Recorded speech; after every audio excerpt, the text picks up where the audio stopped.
Nick, what would you say if I was to hand you $100 right now? I would be like, that is very generous. It is. I don't have $100. Could I borrow $100 from you? That's less generous.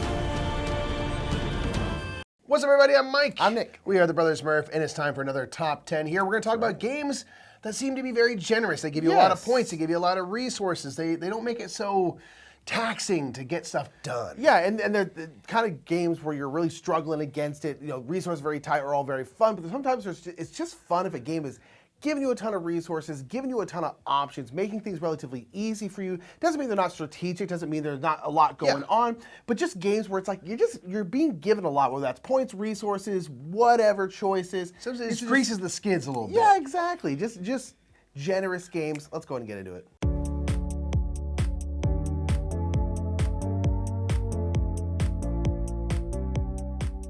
Number 10 is going to be Castles of Burgundy, the quintessential point salad game. The game that you can score points so many different ways, and that is where we consider it to be generous.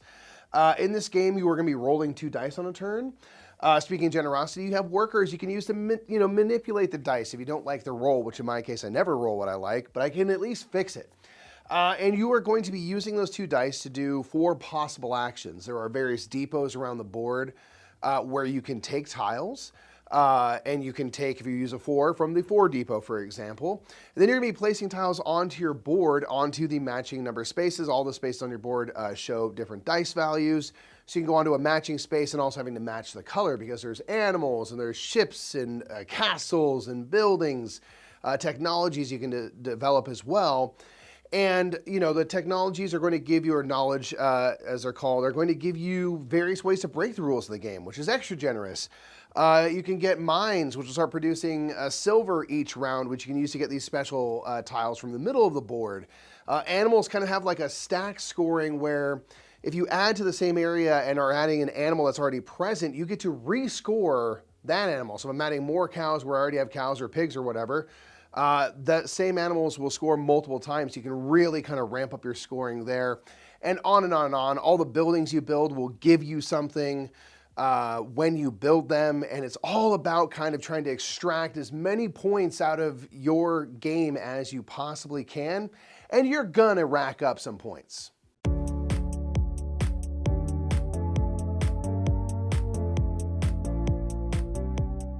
Number 9 is going to be Architects of the West Kingdom. Architects of the West Kingdom is a really great, we always like to call it worker investment game. It is a worker placement game, but on top of that, you're kind of investing these workers in these various places around the board. This is a game where you are in the West Kingdom and you're architects, so of course you're building stuff. You're building carts, you can build like the kind of general cathedral on the board, and you're getting resources and doing all these things by doing worker placement. But when you take a worker and put it out in like the forest, when that worker will stay there, and then next turn you can place another worker in the forest, and then you're going to get essentially double the amount of stuff there. And so the more workers you invest in these various places, the more resources, the more stuff, the more actions you're going to be able to do. Some places will give you discounts depending on how many people you have there.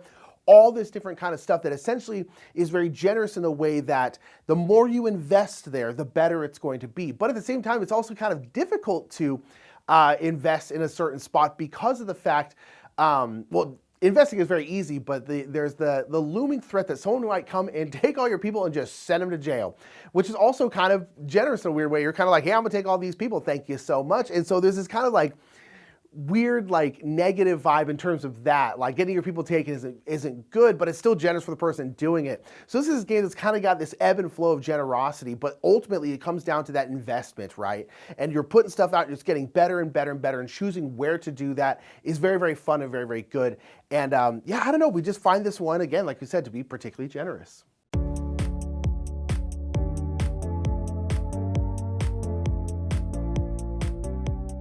All right, next up is going to be Galactic Cruise. Now, this is a big old game where you are putting on space cruises for people. You're working for a company.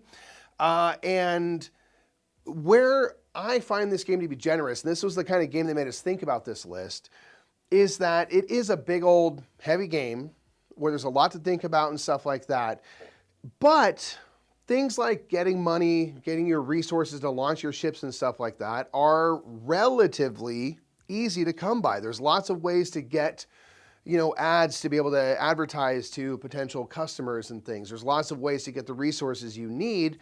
And many of them, you put in your worker down and you take an action and it's just free to get a couple of those resources or something. Or if I want blueprints for new segments of my ship, it costs to actually build the blueprints, but it's free to get the blueprints.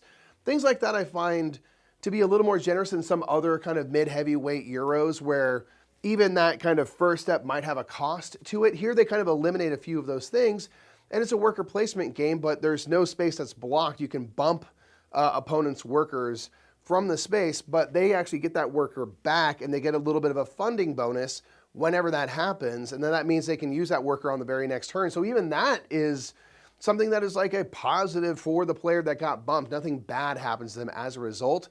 And so in this big old game where you have a lot going on, a lot to think about, it's just nice to have a few things that are just a little bit easier to come by so that I can kind of enjoy trying to use all that stuff that I got in the most effective way possible in this pretty large game.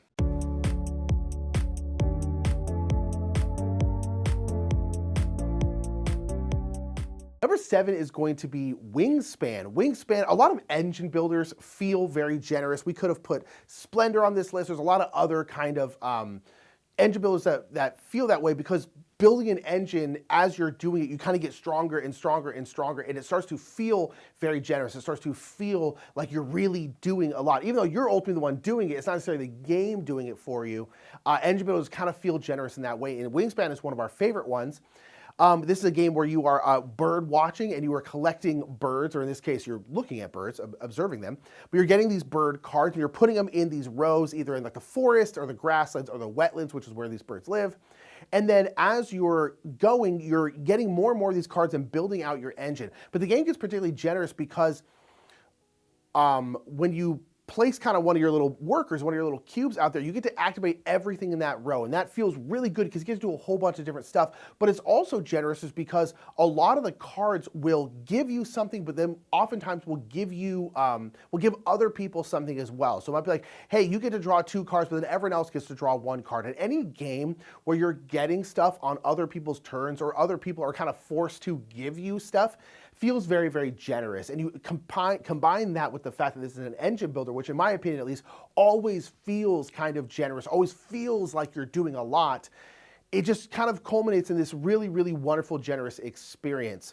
It's just nice. And the fact there's so many different kinds of birds to choose from, it's like every single game is going to be different because of the fact that there's just so many different options, and that kind of massive array of options can be overwhelming for some people, but I usually find it to be like, oh, this is really nice. I can kind of just choose whatever I want. I can kind of go down whatever path I want. And again, I think that adds into kind of generosity of the game and the way it feels, so Wingspan's got to be there.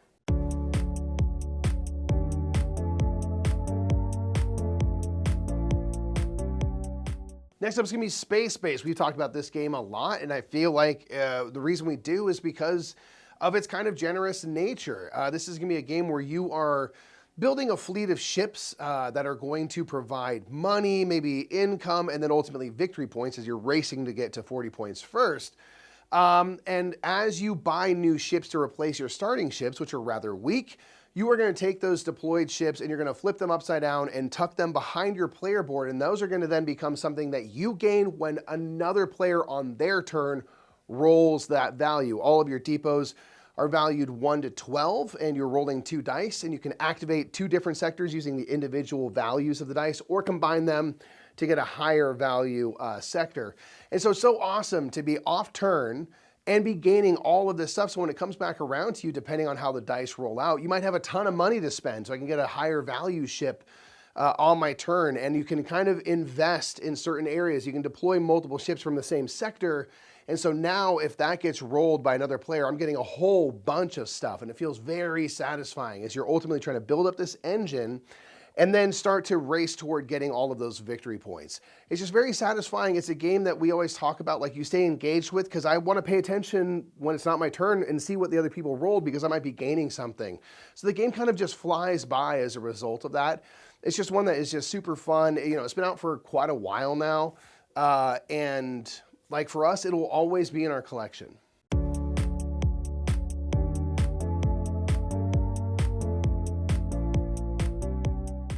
Number 5 is going to be Elder Scrolls Betrayal of the Second Era.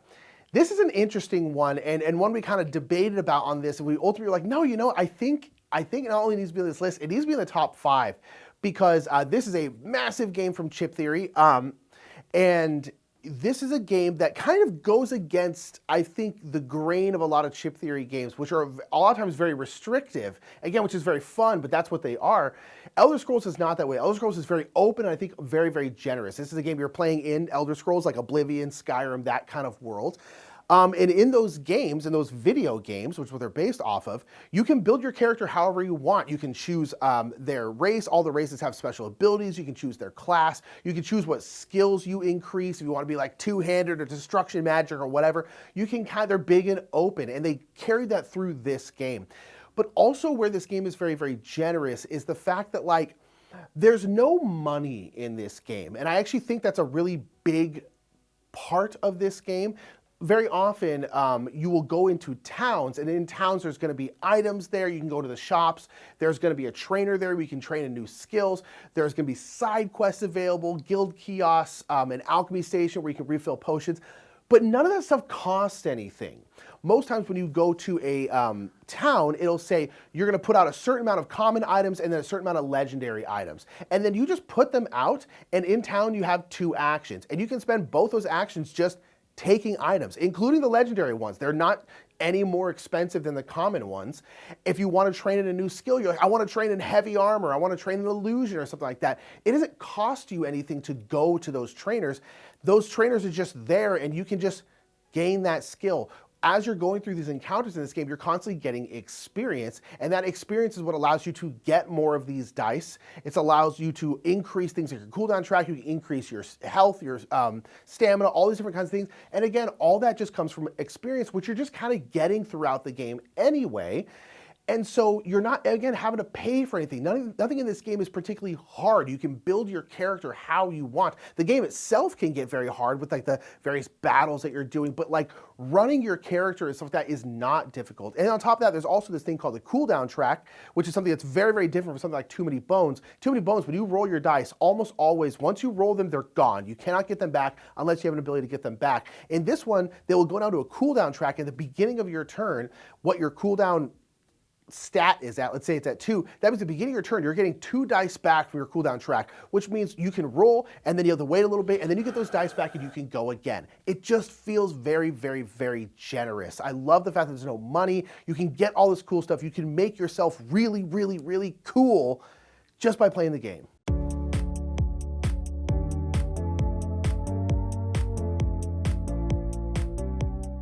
Next up for us is going to be A Feast for Odin, and this is a game that we consider generous, mostly if you compare it to other Uwe Rosenberg games. Something that's very famous for Uwe Rosenberg is having to feed your people, and A Feast for Odin does do that. But it's not as punishing, it's not as difficult to get your people fed. In fact, throughout the game, several times you're going to have a harvest where you're going to be given a bunch of tiles that are representing food, and if you don't do anything else with those tiles, you can actually feed all your people pretty much for the entire game just via those harvests and stuff. And then there's many other ways to kind of build up as you're kind of building your Viking empire. So this is a big old worker placement game. Speaking of generosity, there is a huge menu of worker placement spots, truly huge. There's so many options of ways to use your workers. And it's kind of built into different columns where it's gonna take 1, 2, 3, or 4 workers at once to activate. But of course, those action spaces that require 4 workers are going to be pretty powerful. And you're gonna be doing this to ultimately get tiles, upgrade tiles, and then put them onto your player board to cover up as much of it as possible, because there's a lot of negative points on there to start. But as you surround stuff on your player board, you will get additional income every round in the form of different resources or tiles or money, which are also victory points. You can also get additional islands and buildings that might give you even more income as you go. So this is a game that there's a lot to think about. There's a lot to do. But unlike an Agricola, where it can be really difficult to feed your people and can be quite punishing, a Feast for Odin is just a little bit more generous in kind of the things that it gives you so that you can then focus on this giant sandbox to play in.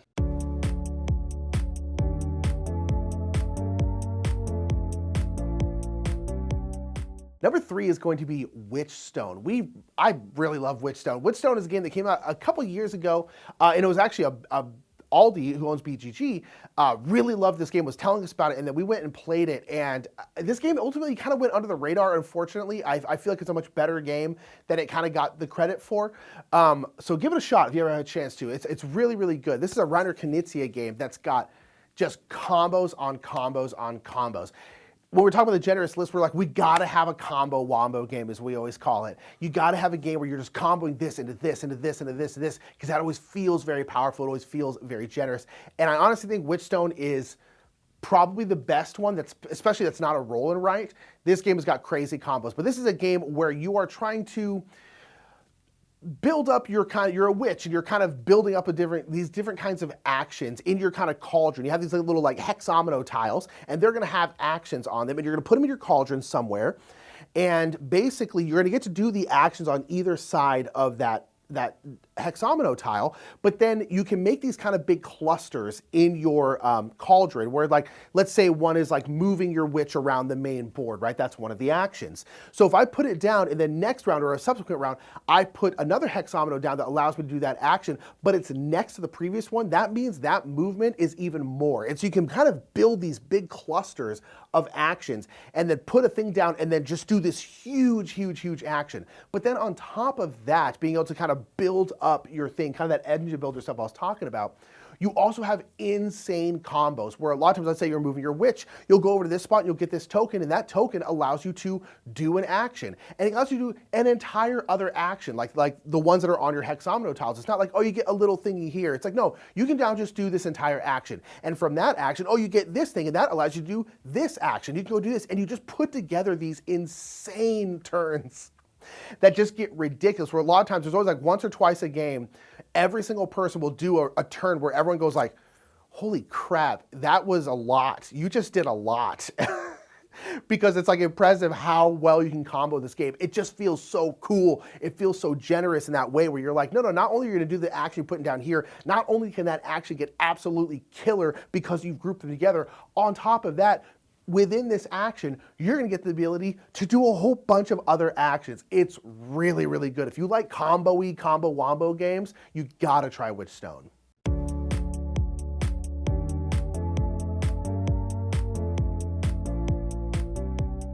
Next up is going to be Planet Unknown. As you've already heard by this point in the video, we like combo-tastic games. Combos be womboing, and we're a fan of it. Planet Unknown is a tile placement game, a polyomino tile placement game where you're going to have a planet, and you're trying to cover as much of it as possible. And as you place these tiles, they're each going to show 2 terrain types. And when you place a tile, you will bump up the 2 associated tracks with those terrain types. And on those tracks, they're going to do various types of things. There's one that's kind of your civilization track, your technology track, water, which is important, your rovers, which are moving around the board. And as you go up these tracks, you're going to kind of get stronger and stronger, but many of the tracks will give you the ability to bump up any track you like, including that same track as a wild kind of track bump. So you can combo together stuff on a turn where I might advance several tracks at once, They might give me an additional technology to use or more rover movement where I can collect meteors in my life pods. You can just put together some really funky, fun turns where you're going to get a lot done, and everyone is playing simultaneously, so you're always engaged with the game. There's basically no downtime whatsoever. And I just love that everything you place is going to bump up 2 tracks minimum. And then with those different kind of wild spaces and stuff, you might bump up additional ones beyond that. And then as the technologies you get, upgrade and change, you start getting more ways to break the rules of the game. There's civilization cards, which you can get, which might break the rules of the game or give you endgame scoring or make something more valuable for you. On and on and on. But I just love dealing with those kind of different tracks and mitigating that to kind of power up as much as possible.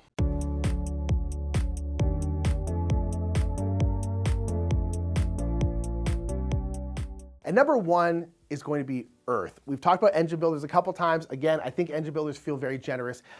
Games with action and follow actions also feel generous. Earth has got all that. Earth is honestly one of those games that, real talk, might be a little too generous. There's so much going on every single turn that it's pretty overwhelming in a good way, but ultimately it's like it's almost starts moving back into like a negative, even though I don't think it is for Earth. We really, really love this game. But this is a game where you're building out a bunch of flora, because you're on Earth, obviously, and this is all real flora, like mushrooms and trees and all this kind of stuff. And all of those are going to have essentially abilities, and those abilities are going to break down into red, blue, yellow, and green. And on your turn, you will choose one of the actions to do, which again is going to be red, blue, yellow, and green, and all those have a specific action to them. You will get to do the top part of the action, and then everyone else will get to do the bottom part of the action, which is going to be a slightly lesser version of that action. But everyone gets to do it. So that already is very generous. Games with action and follow actions are always feel generous because you're getting to do something every single time on every single person's turn. We just talked about Space Race, does something very similar. We love when everyone gets to do stuff. But then on top of that, if you choose like the red action, you then get to activate every single card in your tableau that has a red action. Any red action in your whole area, you then get to activate. But not only that, everyone else also gets to activate all of their red actions. So you put it down, you're doing the yellow action, everyone does that, and then everyone gets to activate their entire engine that has to do with yellow actions. And it just gets insane. Not to mention, this game is also very generous in the sense that everything is points and everything is currency. You can get sprouts. Sprouts are little cubes put out there, but there's a lot of, and sprouts are worth 1 point at the end of the game, but there's a lot of cards that will spend sprouts to get something like growth. And growth, each growth is worth 1 point in the game, but there's a lot of cards that spend growth to give you sprouts or something else. You can kind of chain together these crazy turns where you're like, oh, I'm gonna get these things here and then spend them over here to get this thing. I'm gonna spend that thing to get, and you just combo together these crazy turns.